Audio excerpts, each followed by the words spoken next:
Hi, welcome to Yoga Today. My name is Neesha Zollinger. This quick tip is full lotus position or Padmasana.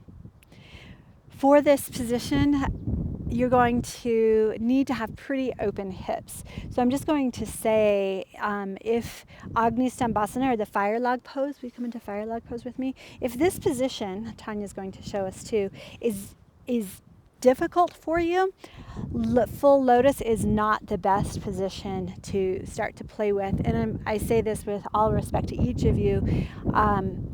Full lotus is not the kind of a position that you want to muscle into. If you start to yank yourself into it, you can tear and overstretch the connective tissue in your knees. That being said, if you'd like to engage in full lotus with us, we're going to just do a little exploration first. So Tanya, will you stretch both of your legs out straight? Lotus asks us to have a lot of conscious intention in the feet. So we're just going to play with flexing the feet. Good. Then pointing the feet, so pointing the toes and the ankles. So what we do in Lotus is a floint. You keep your ankle extended or pointed, and then you flex your toes back. Good.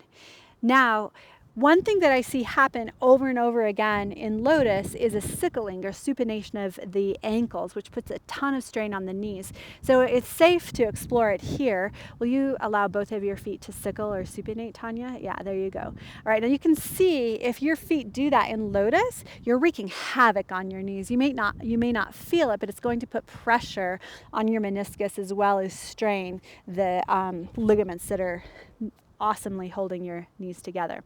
So no sickling. Straight, strong ankles with baby toes pulling toward the outer knees.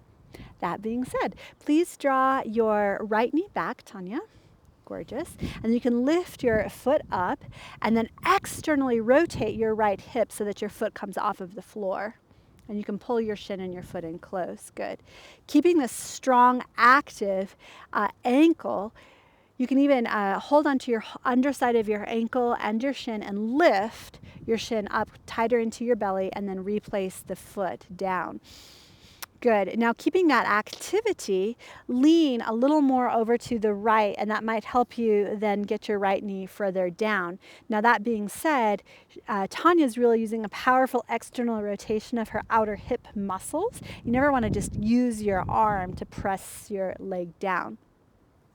Now bring your bottom leg into Agni Stambhasana so that we have more of a half lotus position. This is a beautiful position to get this general organization and really learn this appropriate action of the feet. Tanya's pressing strongly down with the baby toe side of her foot, that's my karate chop foot, into her thigh. She's going to maintain that as she leans a little more to her left, and then she lifts her left shin up. You can hold onto the underside of your calf and shin with your hands and then draw your foot up. And this, my friends, is the full lotus position, Padmasana. The lotus sits on the surface of the water with its roots down in the mud of the pond, flowering up to the sky. So this is the embodied existence. We hope you've enjoyed this quick tip. For full-length classes, go to yogatoday.com. Thank you for joining us. Namaste.